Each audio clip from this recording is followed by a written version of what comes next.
Hello everyone, সবাই কেমন আছো? আশা করি সবাই ভালো আছো। তো আজকে তোমাদের জন্য একটা ব্লগ ভিডিও নিয়ে এসেছি, ঠিক আছে?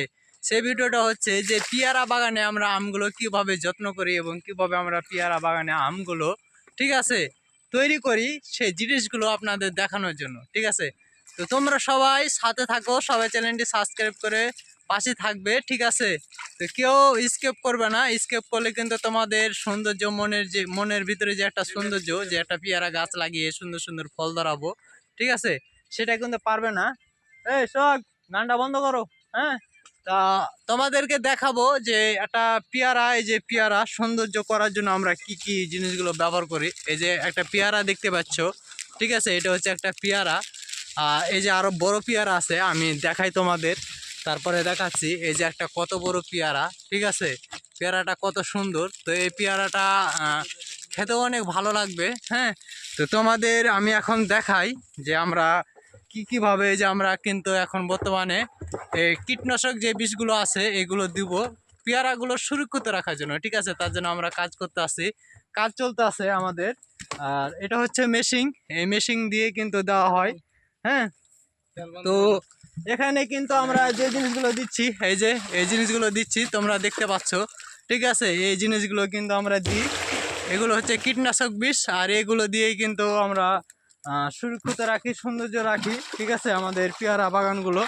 তো অনেক ভালো লাগে। তো তোমরা যদি দেখা যাচ্ছে যে পেয়ারাতে পোকা ধরতে আছে, ঠিক আছে, সুন্দর সুন্দর পেয়ারাতে পোকা ধরে যাচ্ছে, তো এরকম যদি হয় কিংবা দেখা যাচ্ছে যে পেয়ারা টিকতেছে না, পেয়ারা যে সময় পাকে সে সময় পেয়ারাগুলো কিন্তু দেখা যাচ্ছে যে হয়ে যাচ্ছে, ঠিক আছে, পোকা ধরে যাচ্ছে, নষ্ট হয়ে যাচ্ছে। যদি এরকমগুলো হয় তোমাদের সাথে অবশ্যই তোমরা জানাবা, ঠিক আছে, যে কি হচ্ছে না হচ্ছে অবশ্যই জানাবা। এগুলো কিন্তু ঠিক করা যায়। আর বিশেষ করে এটা সুরক্ষিত রাখার জন্য, ঠিক আছে, যে কাজটা প্রথম অবস্থায় করতে হয় সেটা হচ্ছে যে এই যে এই যে আমরা এই পেয়ারাগুলোতে পলিথিন দিয়ে রাখছি, ঠিক আছে, এই যে পলিথিন দিয়ে রাখছি, এই যে পলিথিন, ঠিক আছে। তো এগুলো প্রথম অবস্থায় যখন ছোট থাকবে, ঠিক আছে, তখনই একটা বিষ দিয়ে দিতে হবে, কীটনাশক, যেন পোকাতে আক্রমণ না করতে পারে। তারপরে যেটা করতে হবে, ঠিক আছে, সেটা হচ্ছে যে পলিথিন দিয়ে দিতে হবে এভাবে। হ্যাঁ, আর এই যে দেখেন কত বড় হলে আপনি পলি দিতে পারবেন, এত বড়, ঠিক এত বড় যখন পেয়ারাটি হবে আপনার কাছে, এত বড়, ঠিক আছে, সেই সময় কিন্তু পলিথিন দিয়ে দিতে হবে।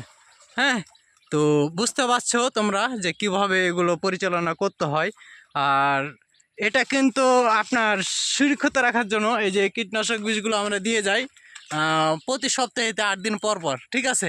8 দিন পর পর এই কারণে দিয়ে যাই যে এই যে এগুলো যে এখন আস্তে আস্তে, ঠিক আছে, এগুলোর জন্য, এই যে ফুলগুলো আস্তে আস্তে এগুলোর জন্য দিয়ে যাই। কিন্তু যেগুলো পলিথিন করা হয়ে গেছে পেয়ারাতে, ঠিক আছে, দেখা যাচ্ছে যে এটা এটা কিন্তু পলি হয়ে গেছে এই পেয়ারাটা।